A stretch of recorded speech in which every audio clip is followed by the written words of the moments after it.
Although we're not all in school and fully present at the moment, we're hoping that Black awareness's creation, what we've planned for Black History Month, is going to be just as good, if not better, than anything we could have done at school. So to kick it all off, I'd like to welcome all the members of Black Awareness, in addition to members of Wonder Woman. We're so happy to have you here to kick off Black History Month. And I'd like to introduce Ava, who is my co-presenter for today.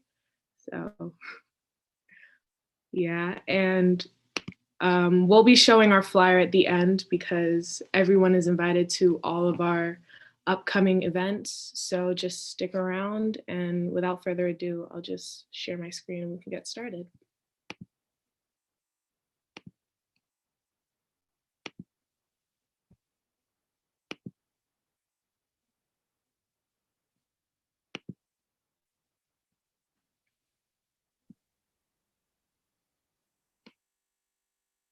All right, so for our first presentation of Black History Month, we decided it's important to not only address problems and occurrences in the Black community, but also highlight those who have been of good help to the community and just to the world in general. So Black History Month isn't just about identifying Black issues, but it's also about celebrating those who have helped us in the present, in the past, and who are helping us in the future. And if you guys have any questions, make sure you can raise your hand or drop it in the link and we'll be sure to get to it. So, all right. So I just want to start off, we can just do this with a raise of the hand, but how many of you have a friend or family member who works in the STEM field?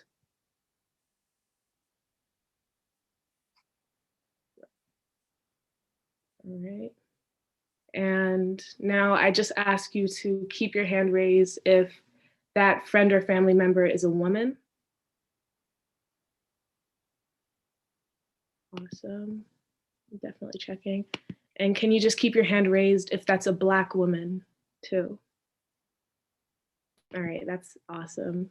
A couple hands went down, but we still have some up. That's awesome. It's great to see.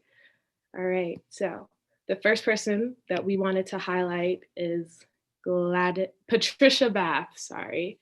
And she actually unfortunately passed away in the most recent years, but she was an ophthalmologist, inventor, humanitarian, and academic. She graduated with honors from Howard University College of Medicine in 1968. And she was the first African-American to complete a residency in ophthalmology and the first African-American female doctor to receive a medical patent. Now, her contribution to what we know today is that she was the one who invented the laser phaco probe for cataract treatment in 1986. And what this basically did was it created a less painful way and more precise treatment for cataracts that occur in your eye. And this helped to restore sight for thousands, if not millions of individuals who had been blind for more than 30 years. And up until just the current day, they have obviously continued to grow and tweak this invention, but it really did start off with Dr. Bath's invention. So. And the next person that we wanted to highlight is Gladys West, Dr. Gladys West, should I say. And she was she is an Air Force mathematician. She graduated from Virginia State University with a degree in mathematics and returned to earn her master's in 1955.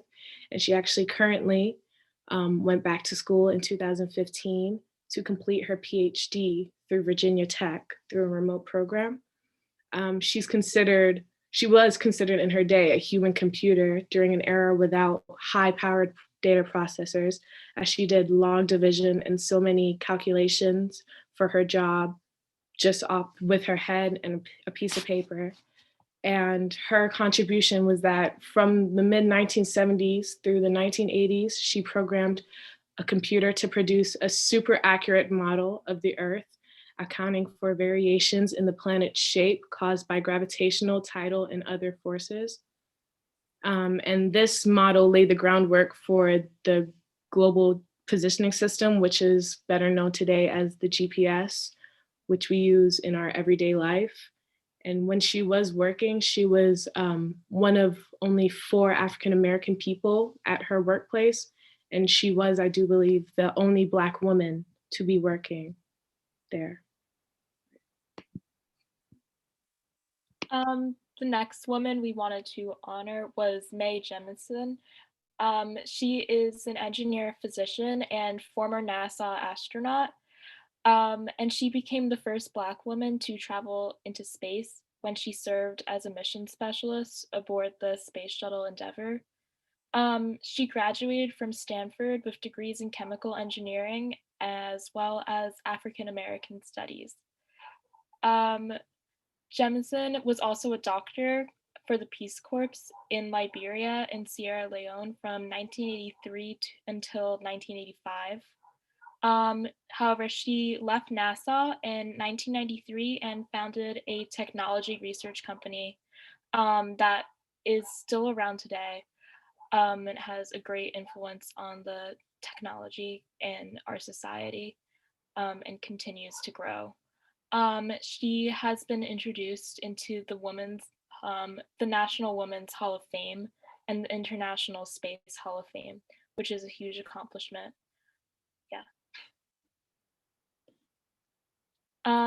Next is Dr. Corbett. So Dr. Corbett is actually one of the leading scientists that helped make the COVID vaccine. I believe it was Moderna. I'm not so sure. No, yeah, it was Moderna. And she's an American viral immunologist at the National Institute of Allergy and Infectious Diseases in Maryland. She is the head of the COVID-19 team, striving to find and research different cures to the virus. And she received her doctorate from UNC, Chapel Hill in 2014. And she's very young for all of her accomplishments, which is very impressive. And Corbett and members of her team had identified a particular protein, like a spike in a particular protein in coronavirus cases, including COVID-19. And the information that she found about this was crucial with further research, which allowed us to find more different opportunities to find cures for the virus.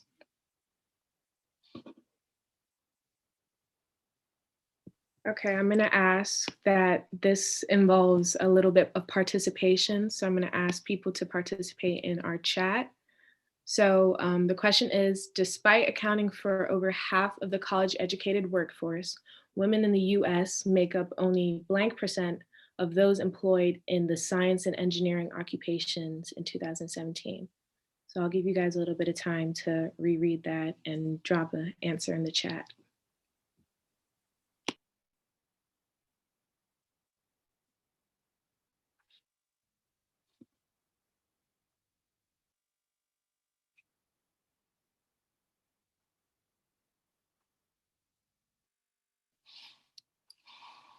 Sure, well, maybe I should have made it a bit harder. Everyone seems very much in tune with this. But yes, the correct answer is B.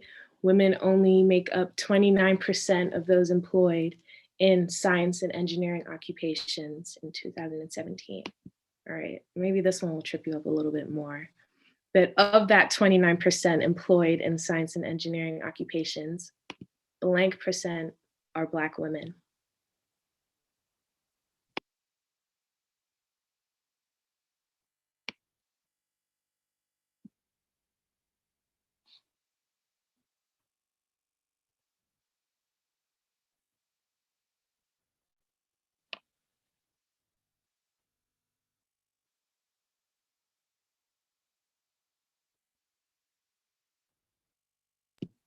Okay. All right. So I'm seeing a bit more of a mix this time. Good. I would have been very embarrassed if that one hadn't tripped you up a little bit more.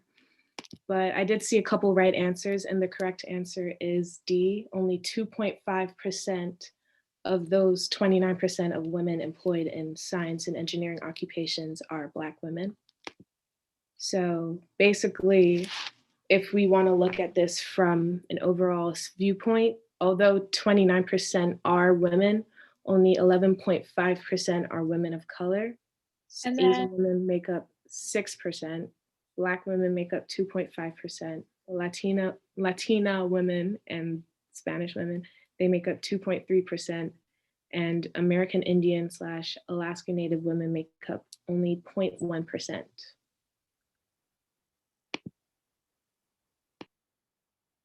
um, and for more statistics on this, women of color earned the smallest share of STEM degrees, and in 2017 to 2018, women of color earned a small percentage, 14.1% to be exact, of bachelor's degrees across all STEM fields, including Asian women who earned 5.3% of degrees, Black women only earned 2.9% of the degrees, and Latinas earned 4.3%.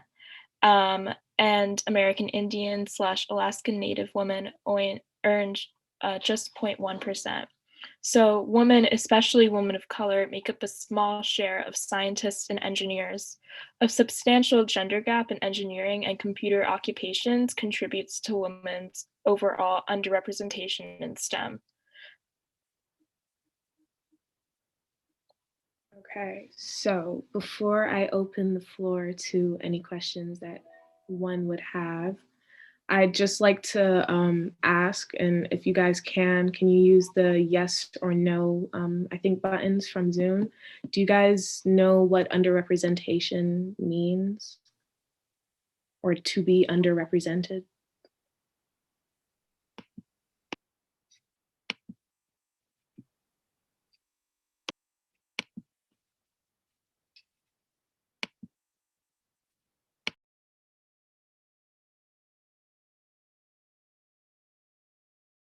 Okay, great. For anyone who didn't know, I'll just give an example. Black women are underrepresented in the STEM field because in comparison to the percentage they make up in our population, there is less of them present in the STEM field, for example. So although they make up a larger amount of our population, that is not represented in the STEM field, for anyone who didn't know. So I'm gonna actually stop sharing, but I'll give you guys a second to look at these questions. Actually, I'll leave it up for a bit, but what do you think accounts for this underrepresentation of Black women in the STEM fields? And if anyone wants to start off that conversation, I'll kind of leave the floor open to you now.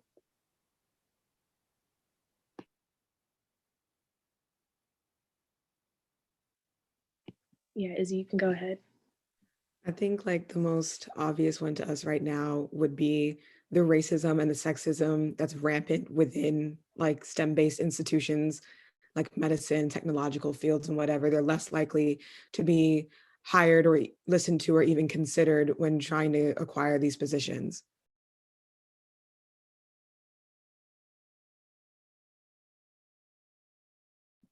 Yeah, I agree with Izzy. I think that it also just kind of starts at a young age when girls are encouraged to go into STEM fields.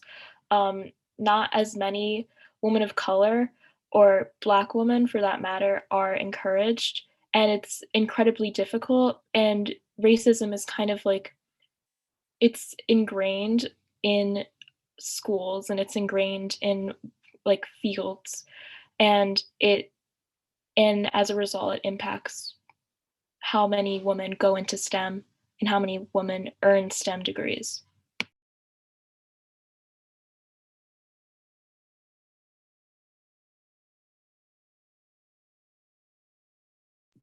I'm just curious if any one of you has been in a class where it's male dominated, like engineer. I mean, I don't even know all of them, but engineering is the first one that comes to mind.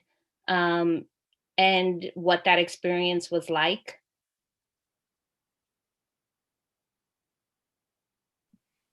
So as a freshman, I took engineering, um, and my class was mostly boys. I think there was only like 4 other girls in the class, and it was a class of like 25 kids. Um, and it was really interesting because like you wouldn't expect, because our school is so like diverse and just like, and there are a lot of girls in our school that like are interested in going into fields in science, and mathematics. So it was just interesting to see how underrepresentation in STEM starts at like such a young age, like in high school or in public schools.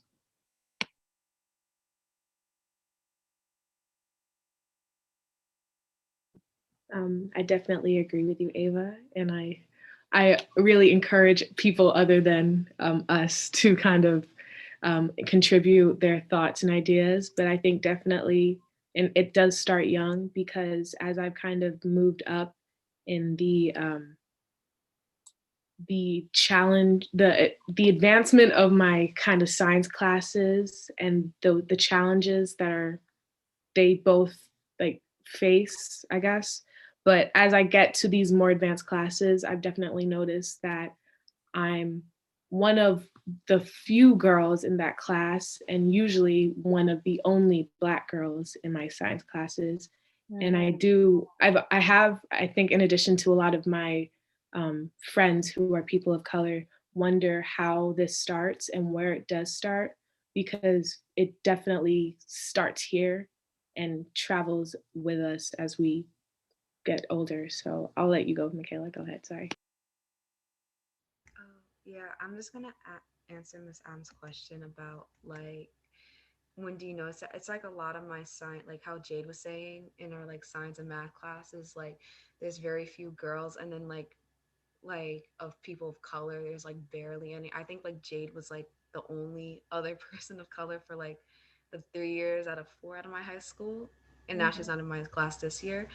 But also, I wanted to say that a lot, what like I think why there's not a lot of Black women also is because a lot of these degrees cost a lot of money that disproportionately Black people don't have. We don't have the money to not only get an undergraduate, but also to get a master's, to get a PhD. That's all a lot of money. And I think it's the value of a degree is it's like depreciating. Like you have to have like a master's to get like a certain job. It's like, and minimum wage has barely gone up. It's just like when you have like a group of people that are like disproportionately living below the poverty line in this country, it's like you're not going to get them into those high level careers if like these careers keep advancing. But yeah.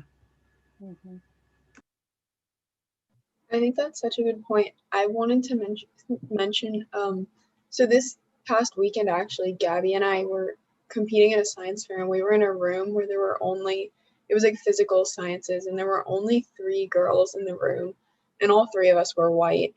And I just think that there's so many double standards that are put at such a young age that you grow up with them. There's like a whole set of double standards for women. There's a whole set of double standards for Black people. There's a whole set of double standards for Black women alone.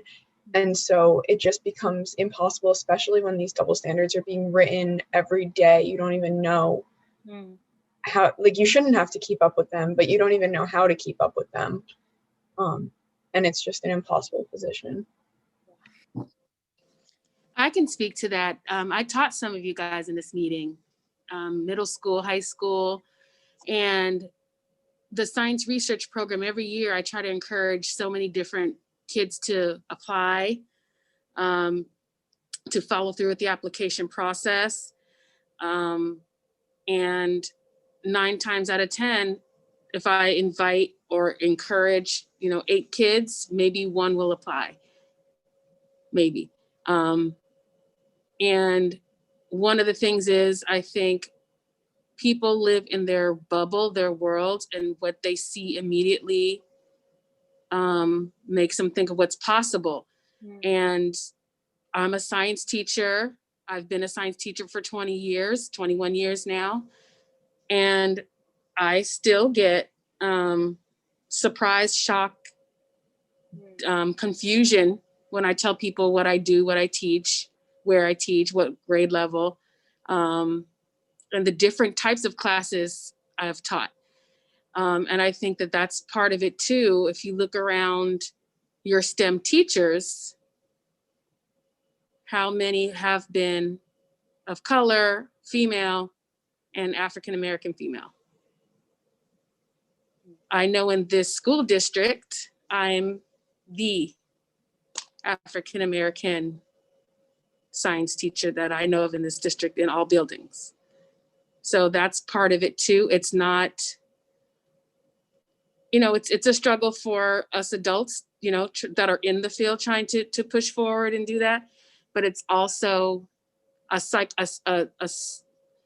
psychological, subconscious idea that if I don't even see those people in those fields teaching me the information, I don't even think that if I was a young Black girl, if I was a young Black boy, Latino, et cetera, various ethnicity, that wouldn't be my first thought that that's something that I could pursue, because I don't see people in front of me or encouraging me. So that's just some food for thought.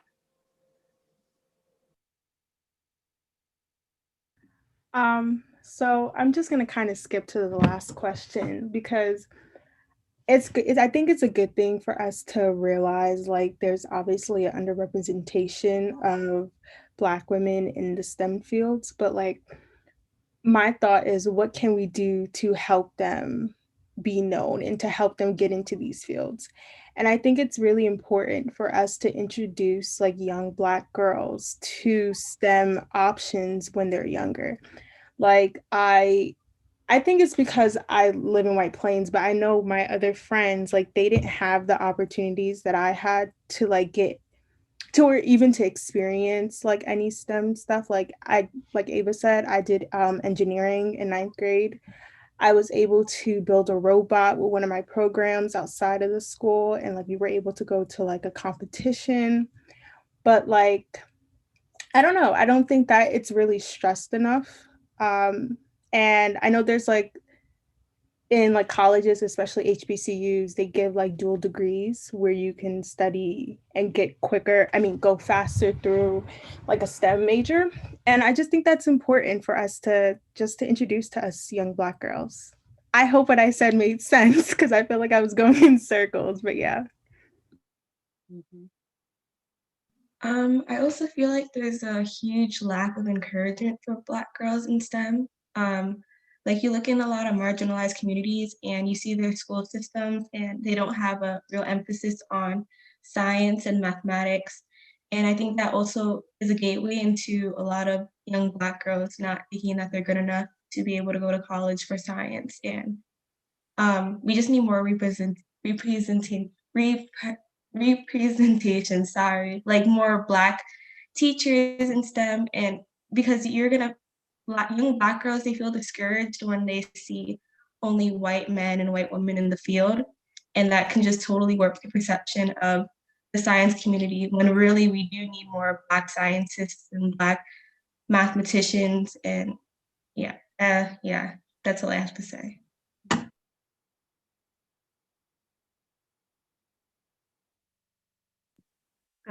And I just wanted to add that it really is important to highlight this underrepresentation because it leads to so many different outcomes that we can see in our world today.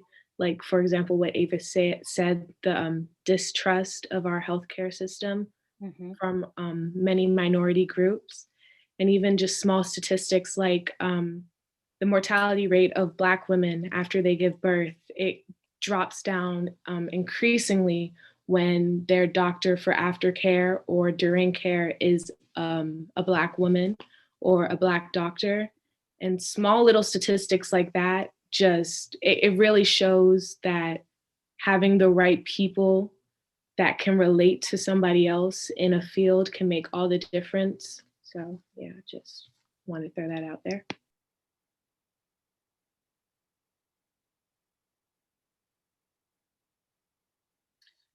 Something that comes to mind, especially in regards to what Kayla said about, so what can we do? I think that what we don't do enough of is we don't share our stories, right? So I really appreciated hearing from Ms. Johnson and from students who have actually been in those classrooms. I think we need to share our stories more. I think that, with younger girls especially, we need to tell them, when I was in school, there was only maybe 4 girls in my science class, my advanced science class, and one other was a Black girl. But I'm here to tell you, you can do that. There's a place for us. I think we need to share those stories, and we need to share them with younger girls, and maybe there's an opportunity for it. And I think we need to also stay in the game. And I say that because sometimes when you find yourself in a situation where you are the only woman or the only woman of color, it's so uncomfortable, and you feel intimidated that you kind of give it up and you look for your comfort zone. And I think that for all of us, we always have to be pushing ourselves beyond our comfort zones. It's funny, I didn't think of myself as having experience in a STEM field, but prior to becoming a teacher, during college, I was just looking for a job to make money, and I stumbled into private aviation. And I was elevated in the company. I worked in what was called the command desk, and we were responsible for day of flights, almost like air traffic control. We had to deal with mechanicals. I had to learn how to read weather, not your typical weather forecast, but codes and things I never thought I would have to learn how to read to communicate with my colleagues. It was a male-dominated field, and a woman's voice was often dismissed. And I did feel often that I went to work to fight to be heard, but I was there 8 years. I remember actually telling a male coworker, I said, "You're giving me ego and I need info right now." Like, that was the type of conversation.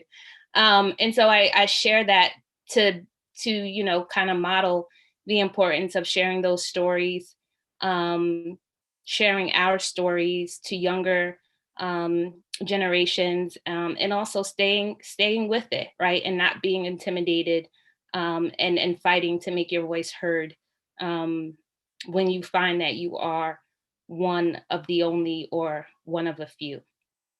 So yeah. Go ahead, Michaela. Oh, I was just gonna say that, like, also, because Miss Adams kind of like inspired me to just say, like, I think also like conversations amongst like other peers as well, because I know sometimes I would feel like that type of way, but I would never like talk about it because I was like, oh, I'm just overreacting, or like, oh, nobody's thinking about that, nobody feels that way. And it wasn't until like I actually had conversations with like either like my cousins or my mom or even my dad about it. They were like, oh no, that's completely normal. And it's kind of like it pushed me to keep on going more. Besides me being stubborn, it pushed me even more. So yeah. Definitely.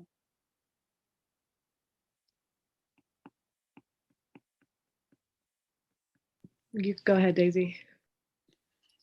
So I've taken like 3 engineering classes and physics twice, and I think I'm going to major in engineering.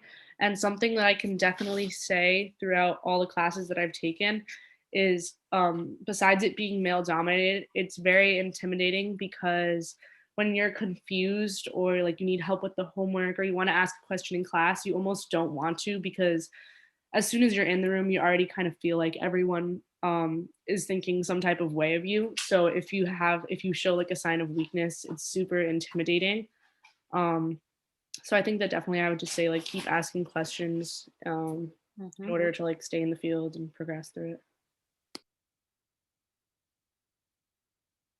Yeah, that's good, Days. Thanks. Actually, I didn't want to say because I can't remember his name right now, but I was talking to one of the engineering teachers at the high school, male teacher, and he shared with me, because I told him we were going to be having this discussion, And I asked him, what do you think is the reason why more girls don't go into the field? And he even talked about perception. He talked about especially when it comes to engineering, that there is a perception well, first of all, I'm going to be in class with a bunch of boys and none of my friends. It's kind of like he said this particular perception of it has changed over the years, but when he was young, there was the perception of, oh, it's like, you get dirty. It's like, it's not a woman's kind of work. And so he also wondered about like just the overall comfort level of his female students. So, I really appreciate you saying what you said, Daisy, because, it's real. And that's why it's important to tell these stories, right? Because for teachers and your peers who may not be aware, now that's like kind of on their radar, and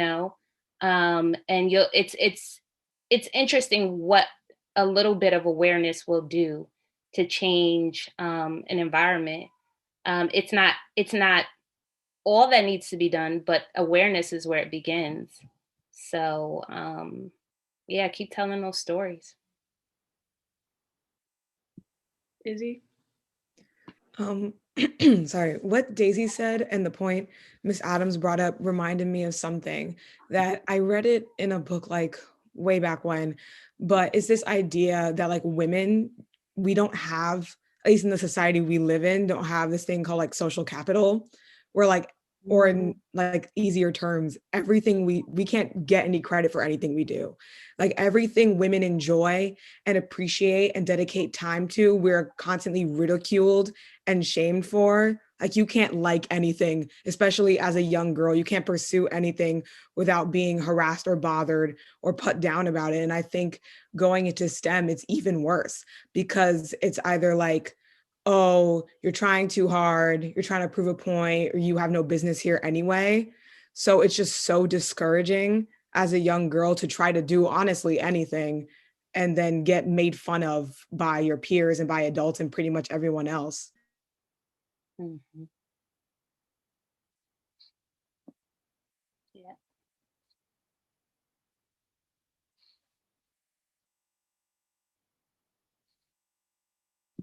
What's up, Nat?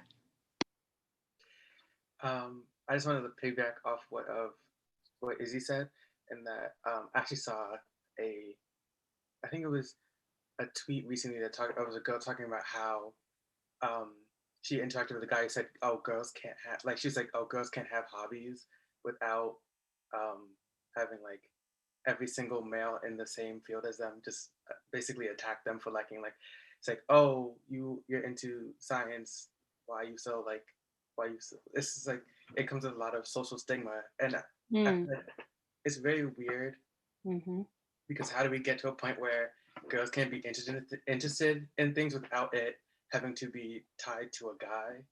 And also I want to circle back and talk about how like the sort of fear of entering a field, I feel like is the fear of being just constantly attacked by like with microaggressions. And the thing about like microaggressions is that the micro, so they're small enough where you don't want to talk about them or else you'll seem crazy, but they're big enough and if you get hit with them enough, it feels like it just like bubbles up and you just feel terrible the entire time. Mm-hmm.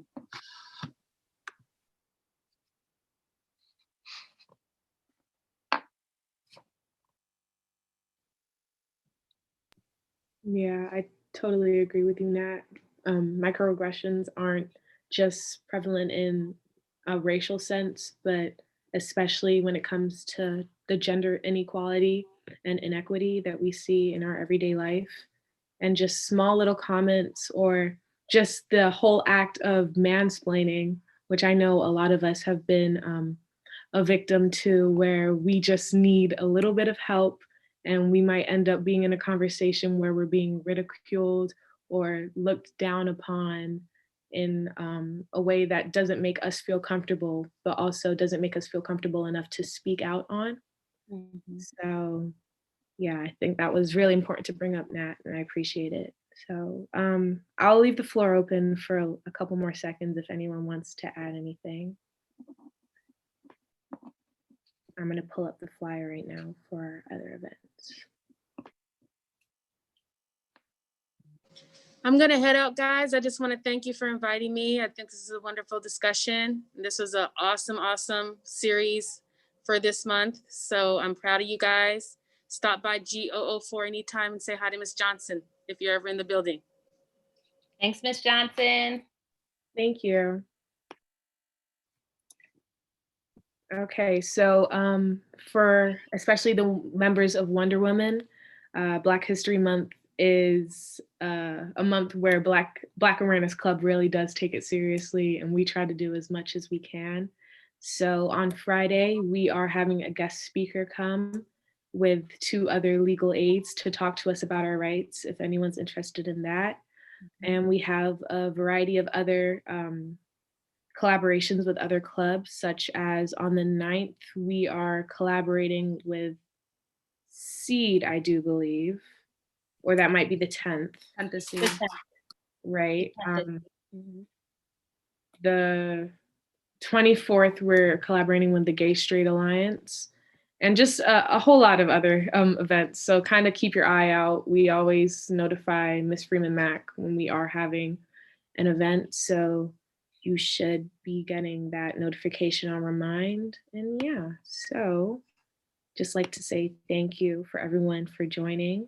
And Kayla, if you have anything to add, go ahead. Nothing much. Thank you, Wonder Woman, for coming. I hope you guys enjoyed this meeting. I hope we all learned something and got something out of it. Yep, hope to see you guys at our other meetings. Black Awareness, again, thank you guys for showing up. And yeah. Can I just ask Black Awareness to stick around? I need to just share something with the group before we get off. Yep. So thank you guys. Thank you, Wonder Woman. And please call on us to collaborate with you for anything you want to do in the future. We got your back. So, Thank you so much. Thank you so much. Bye. Thank you for having us. Thanks.